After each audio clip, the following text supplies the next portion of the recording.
Hi guys, Lone Vic here, and I'm today with a box of Khora, Rise of an Empire, a game by Headquarter Simulation Game Club and illustrated by David Chapelet and Jostin Millet. This is a game for 2 to 4 players where you'll be striving to develop your city-state in ancient Greece and receive the most glory and the most money and everything else, more than your other players, assumingly. And I will tell you today how to set up this game and how to play a multiplayer game. This doesn't have a solo mode included, so we'll skip that chapter for the first time probably. And this is, as you can see, a Polish version of this game from Portal Games, but I will explain everything to you with the English names from the proper rulebook, from the English version of the rulebook, so you'll be able to find your way pretty easily, I hope. Fingers crossed for that. If you like this video, check out all the other videos on my channel, hit the subscribe button, click the like under this video, ring the notification bell to be notified about new videos that are popping in on my channel, and also leave your trace in the comments if you want to ask some questions or if you want to tell me or us how you liked this game. And now, without further ado, let's take a look at how to set up Khora, the Rise of an Empire. Okay guys, so here we are, and this is what you need on the table to set up a game. I'll be setting it up for only one player right now, but because the setup is identical for all players and there is no difference in how many players you're setting up the game, so I will go through a setup of one player and you will just multiply it by the number of people in the room. So you need the main game board on the table, like so, and each player needs their player board and all the pieces in the player color. In my case, I've chosen the black color here. Now let's take care of the main board first. So you've got a lot of those tokens, the green, red and blue ones, which are called knowledge tokens, and they're divided into two categories. There are those greater and minor knowledge tokens. The greater ones have this leaf symbol around the laurel symbol around the icon, and the minor ones don't. So you have to place them on the board on all those designated spaces here, taking care that the greater ones land on their designated spaces and the minor ones land on theirs. So I will right now quickly do it.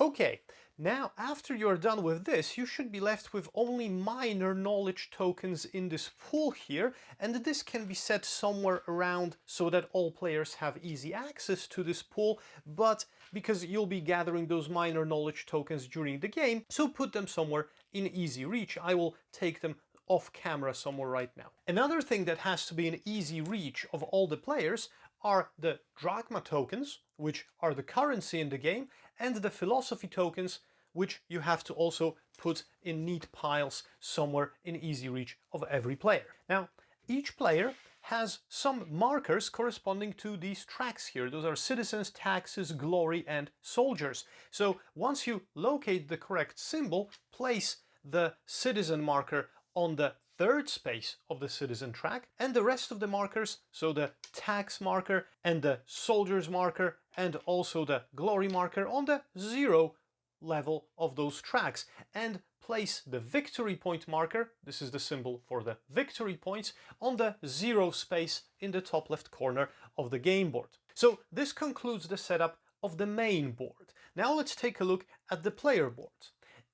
Each player should randomly be assigned one of the cities from this set of 7 that are available, and I'll take Athens because this is on top, and after all players choose, the rest can be put aside. You place the city here in this indentation in the player board, and you look for the matching tokens in shapes, and you place them in the bottom spaces of each row. So the wedge-shaped one goes in the bottom space of the city-state card, the circular one goes here at number 1 on the economy track, the column-shaped one goes here on the culture track, also in space 1, and the shield-shaped one goes in the military or army track on the first space as well. This one more indented space is designed to hold one of the 3 dice.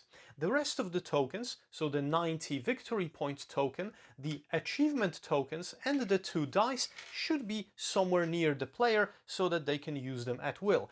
Each player also starts the game with 4 drachmas for currency, and this also should be at hand. Give each player a set of 7 action cards, numbered from 0 to 6, and finally the 2 decks of cards. So first, the event cards. Now, there are 2 events that are obligatory to the game and that will always be there. This is the growing population card, and let me find the other one, the conquest of the Persians card. Now, to set up the event deck, you should place the conquest of the Persian card on the bottom of the deck, leave the growing population aside, shuffle all the remaining cards, like so, and then place 7, 1, 2, 3, 4, 5, 6, 7 of those cards onto the Conquest of Persian cards and cover them with the growing population card. The rest of the cards can be returned to the box. And lastly, take all the political cards, shuffle them well, give each player 5 of those cards, leave the rest of them in a deck in easy access for everybody, and with those 5 cards perform a draft. So each player checks out their 5 cards, leaves 1 to themselves, passes the 4 on to the next player, and this repeats itself until you are given only 1 card, which will be your last, which lands in your hand. So after this draft, each player will be left with 5 cards in their hand, 5 political cards, which they should keep somewhere nearby.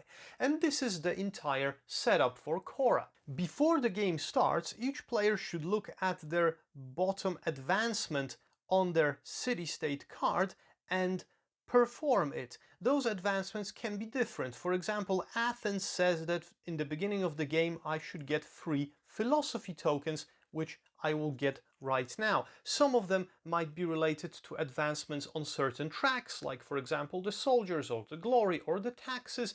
You should perform this action.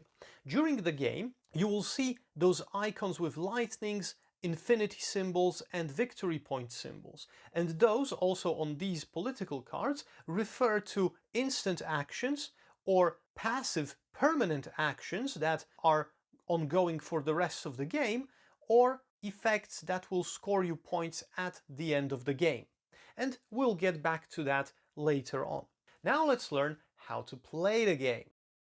Now, the whole game of Khora lasts for 9 rounds, and those rounds will be counted down through those event cards. So when the last event card is uncovered, which is the Conquest of the Persians, this will mean that this is the last round that you are playing, and after that you score the game. So during each round you will be following the order of those phases from A to G. And now let's explain all of these phases in order, and while I'm explaining these phases to you, I will also tell you about all the mechanics that are hidden behind each of the phases. Phase A is called the event announcement, and this means that you should uncover the top card of the event deck, read it out loud so that everybody knows what the effect is, and leave it alone right now. Do not resolve this effect at this moment, not yet. Then you go on to phase B, which is tax. And in this tax phase, you should look at the tax level of each of the players and give them the appropriate amount of money. So for example, in my case, I'm on 0 on taxes right now, so I would get 0 money. If I were on 2 from the start of the game because of the advancement effect, for example, I would get 2 money in the beginning of the game. Then we go on to step 3, and step 3 is called dice. You take the dice that you have available, whether it's 2 or 3 if you have purchased the 3rd die, you roll them like so, and after that you assign 1 action from these 7 actions that you have from 0 to 6 to each of the dice. And now here, let's talk for a moment about assigning these actions and why are the results on the dice important and the numbers on the cards are important. So you can basically assign any action to any die. So each turn you will be able to assign only 2 actions, or 3 if you have the third die purchased, but if the number on the card, so for example on this political card, the number is 5, if the number is equal or lower to the die it is assigned to, nothing happens and you can perform this action instantly or in its turn for free. But if, for example, this die didn't show a 6 but it showed a 3, and I wanted to assign the military action to this die, which has a number of 4, I can do that, but when I want to perform this action, I have to pay the difference in this number between the number on the card and the number on the die in my population and in my citizens, and my citizens would drop. So 4 minus 3 gives me 1 drop in citizens.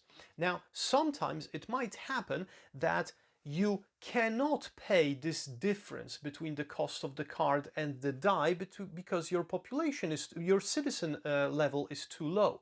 Then you don't lower your citizen level, but you ignore the action and you cannot perform it even though you selected it. So this is something that you have to keep in mind. Okay, so again in phase C, in the dice phase, you roll the 2 dice and you assign 1 action card to each of the dice, remembering that the action can be performed free if the number on the dice is equal or low or higher than the number on the action card, and if the number on the die is lower than the number on the action card, you have to pay the difference in your citizens. Now, after every player has selected face down their 2 or 3 actions, then there is phase D, which is called the action phase. And in this phase, each player will perform their actions in a specific order. So first, all the actions with the number 0 are performed, and if nobody has them or everybody has performed them, then it's number 1, number 2, and number 3. The order in which players are performing these actions is decided by the die roll, and the first player each turn is the player who rolled the lowest total number on their dice, and from him the play goes clockwise. So let's go through all of these actions one by one. Some of them are immensely simple, some of them are a bit more complicated. I'll take my dice off right now because they're not needed for that, and let's go from number 0 on the action card.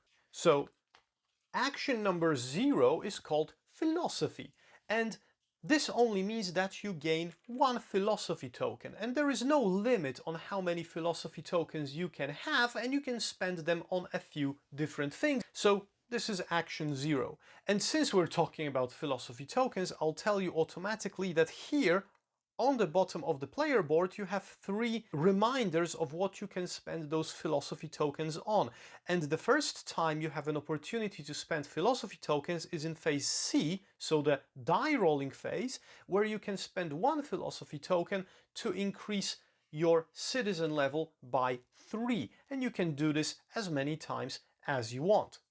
The second time you can spend philosophy tokens is in the phase that I'm discussing right now, so the action phase, phase D, and you can spend 2 philosophy tokens in order to purchase 1 of these knowledge tokens from the common pile on the table, those minor tokens if you remember.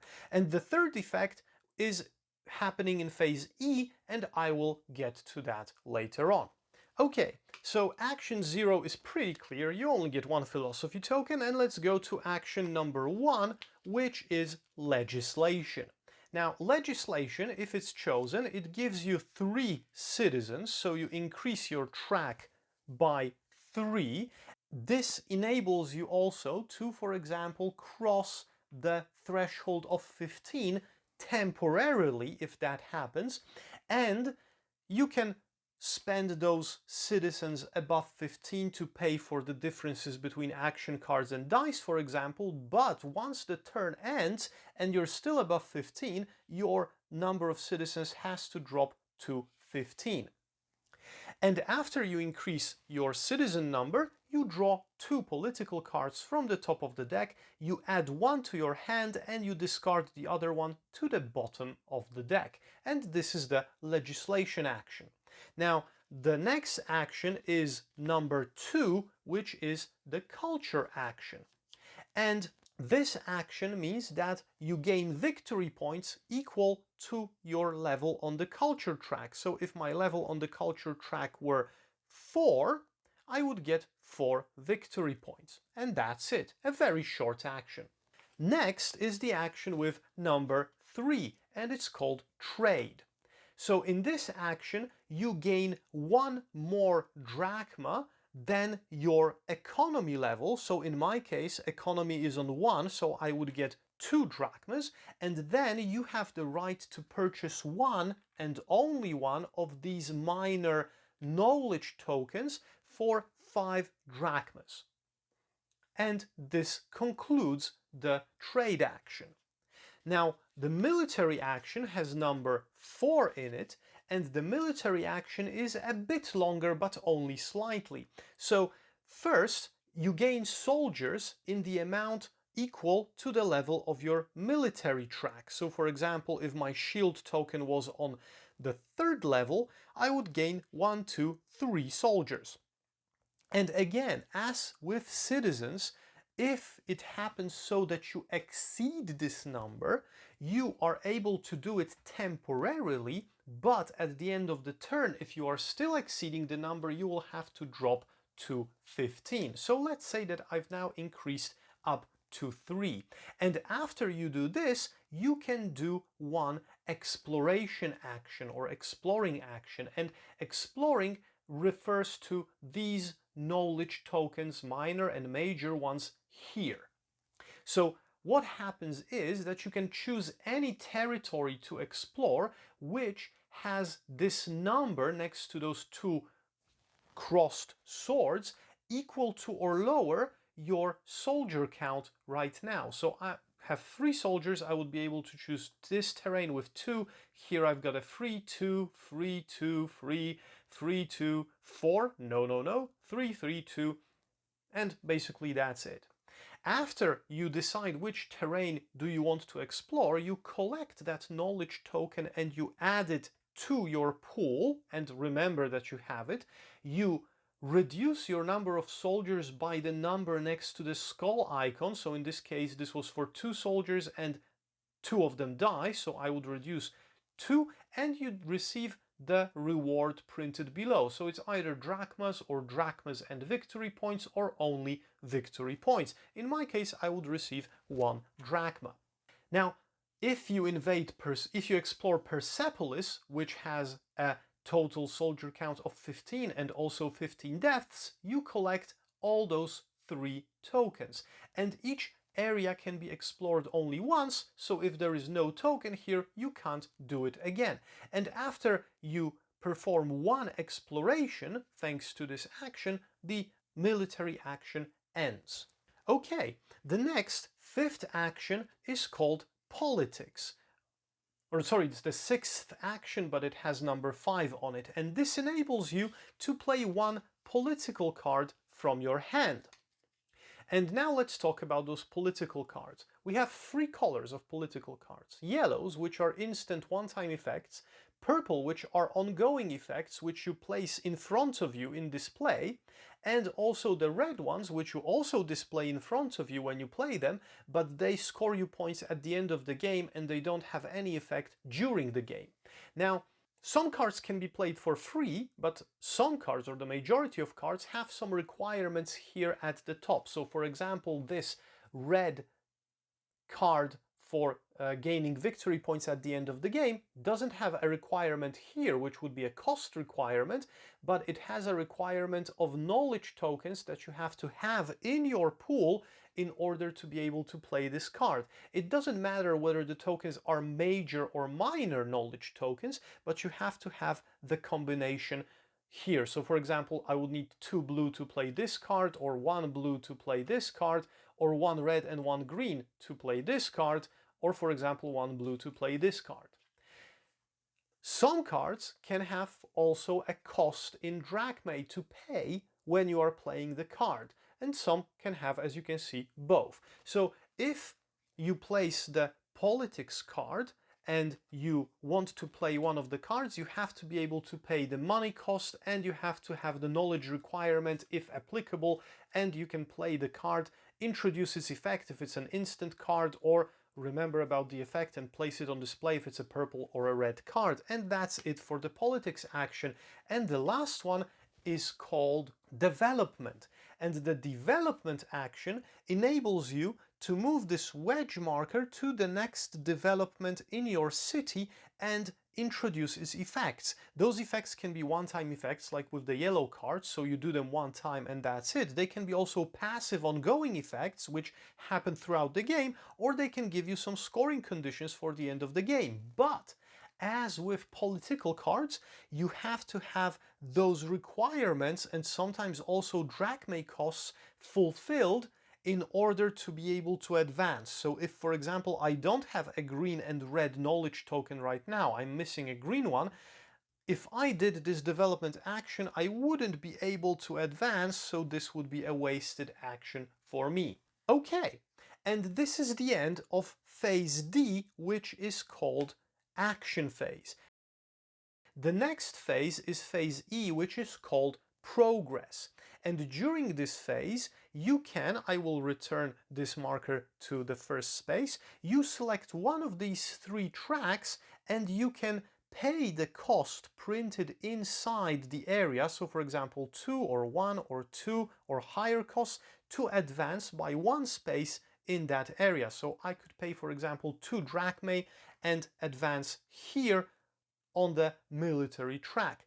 And now, if you cross any of the icons, which are, for example, glory icons or tax icons or victory point or citizen icons, you increase that track on the main board, or you gain that many victory points for that. Here, you also, on the culture track, between 4 and 6 costing fields, you have an icon of a die, which means that you unlock the 3rd die, and from now on, when you roll 3 dice and you have 3 actions to assign for a turn. Phase E is the last phase in which you can use the philosophy tokens as shown here on the bottom of your player board. And in phase E, you can spend 1 philosophy token to increase an additional column, on your player board, paying its normal drachmae cost. So basically, during each progress turn, you can only advance on 1 track by 1 move,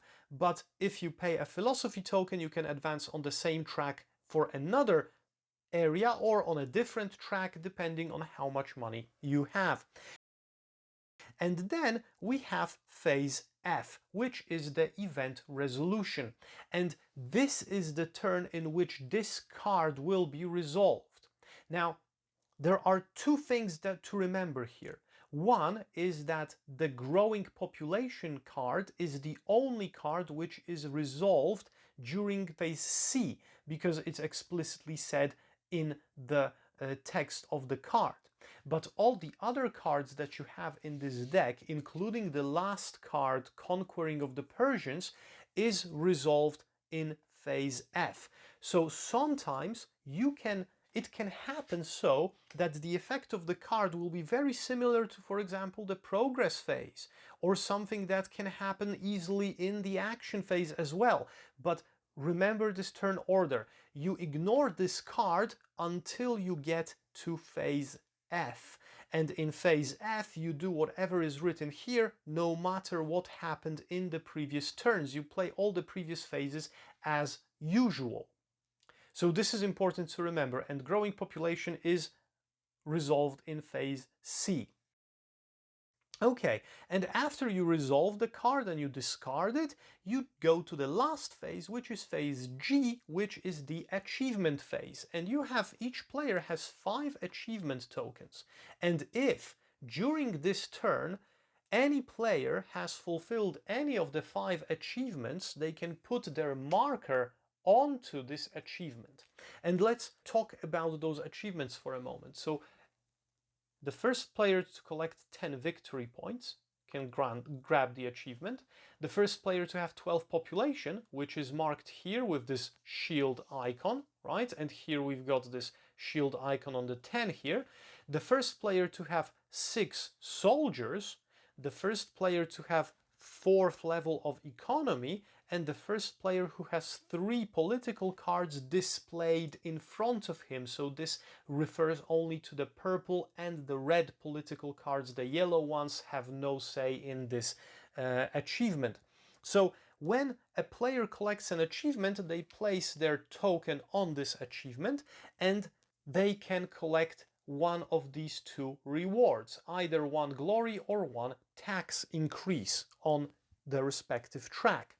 But if 2 players collect the same achievement during the same turn, it may happen, they have to take 1 tax increase. They cannot take 1 glory. And after an achievement is covered in a turn, it doesn't work, it's obsolete for the next turn, so nobody else in future turns can collect this achievement anymore. As I said in the beginning of the video, repeat all of those steps from A to G until all of the cards from this deck run out. And once they run out, you trigger the end of the game. And at the end of the game, what happens is you see where you are on the victory point track and you add the following. You add victory points from any red political cards that you have displayed in front of you. You add any victory points from the unlocked development of your city, which has this victory point icon and enables you to get victory points at the end of the game. And the last thing, you multiply the level of your glory track by the number of major knowledge tokens and you add this to your victory points. So minor knowledge tokens, the ones without the laurels, do not play a role here. So if my situation was like this, that I had 6 on the glory track at the end of the game and I had these 3 major knowledge tokens with the laurels, I would get 6 times 3, 18 additional victory points. And after you calculate all of those, the player with the most victory points wins. If there is a tie, the player with the most drachmae left over wins. And if there is still a tie, the players share the victory. And this is it, ladies and gentlemen, guys. This is Khora, the Rise of the Empire. I hope you enjoyed this video and you found it helpful. And if you did, then please hit the subscribe button, click the like, ring the notification bell, help the channel grow, leave a trace in the comments, check out the other videos. And for now, have a great day. See you soon in another video here on my channel. My name was Lone Vic. This was again Khora, Rise of an Empire. Have a great day and bye bye.